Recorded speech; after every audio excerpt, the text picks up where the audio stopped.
এমন একটা ওষুধ, এই ওষুধটার কাজই হলো মূলত কাশির উপর। আপনার পুরাতন কাশি যত পুরাতন হোক, অথবা আপনার নতুন কাশিও হতে পারে। তো কাশির মধ্যে আবার হুপিং কাশি, সাধারণ কাশি, আপেক্ষিক কাশি, যত ধরনের কাশি বলেন না কেন, সবগুলো কাশির উপরই মূলত আপনার এই ওষুধটির বিশেষ রকমের ক্ষমতা রয়েছে এবং খুবই ভালোভাবে কাজ করে। হোমিওপ্যাথিক ওষুধের মধ্যে যে ওষুধগুলো মানে মেইনলি কাজ করে আপনার ওষুধের জন্য, মানে কাশির জন্য, দ্রুত আপনার কাশি নিয়ন্ত্রণ করার জন্য, তো এই কাশি নিয়ন্ত্রণ করার জন্য যে ওষুধ, এই মানে এই ওষুধটির নাম, সেই ওষুধটির নাম হচ্ছে ড্রসেরা।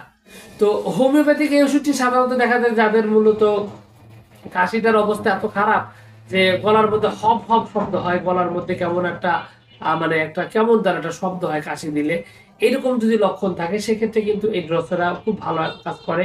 সেই সাথে কাশিটা যদি দেখা যায় যে এমন মানে কাশতে কাশতে দম আটকে যাওয়ার মতো অবস্থা, শ্বাস ফেলার মতন পরিস্থিতি নাই, এরকম একটা ভয়ঙ্কর পরিস্থিতি যদি তৈরি হয়, সেক্ষেত্রেও কিন্তু আপনি এই ড্রসেরা ব্যবহার করতে পারেন। এক্ষেত্রে এই ড্রসেরাও কিন্তু খুবই সহজে এবং দ্রুত আপনার এই কাশিটা নিয়ন্ত্রণ করতে সক্ষম। এখন বিষয়টা হলো যে এই ড্রসেরা ওষুধটি কিন্তু এটা মূলত শক্তি মানে বাচ্চাদের ক্ষেত্রে সাধারণত 30 অথবা 6 এই শক্তি ব্যবহৃত হয়।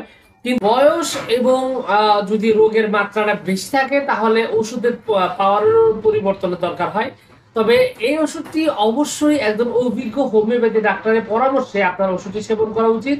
এর কারণ হলো যে ওষুধটি কিন্তু যেমনটা উপকার করে, ঠিক এর ব্যতিক্রম করলে কিন্তু সেক্ষেত্রে সমস্যা হতে পারে। যদিও ওষুধটি হোমিওপ্যাথি, কিন্তু হোমিও হলেও মানে একটা কথা আছে যে প্রত্যেকটা জিনিস যেটা উপকার করে তার অনিয়ন্ত্রিত বা অতিরিক্ত মাত্রায় সেবন করলে অবশ্যই সেটা ক্ষতির কারণ হতে পারে।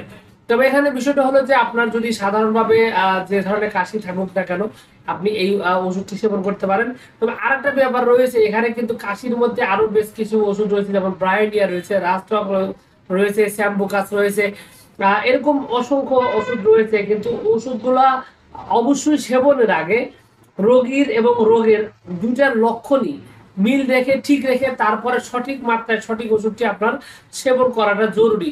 অন্যথায় কিন্তু আসলে আপনি এখান থেকে পারফেক্ট রেজাল্ট পাবেন না, এটা আরো আপনার ঝামেলা বাড়িয়ে দিতে পারে, আপনার সমস্যাটা তৈরি করবে বেশি। তো সবকিছু মিলিয়ে এটুকু ছিল আজকের ভিডিও। আশা করছি পুরো তথ্যগুলো আপনার কাছে অনেক অনেক বেশি ভালো লেগেছে। আপনি যদি লেগে থাকে অবশ্যই ভিডিওতে একটি লাইক দিয়ে, চ্যানেলে প্রথমবার এসে থাকলে অবশ্যই চ্যানেলটি সাবস্ক্রাইব করবেন। কোনো প্রশ্ন, কোনো মতামত, কোনো অভিযোগ যদি থাকে তাহলে অবশ্যই কমেন্ট করে জানাতে পারেন। তো ভিউয়ার্স, আপনাদের সকলকে অনেক অনেক ধন্যবাদ। আসসালামু আলাইকুম।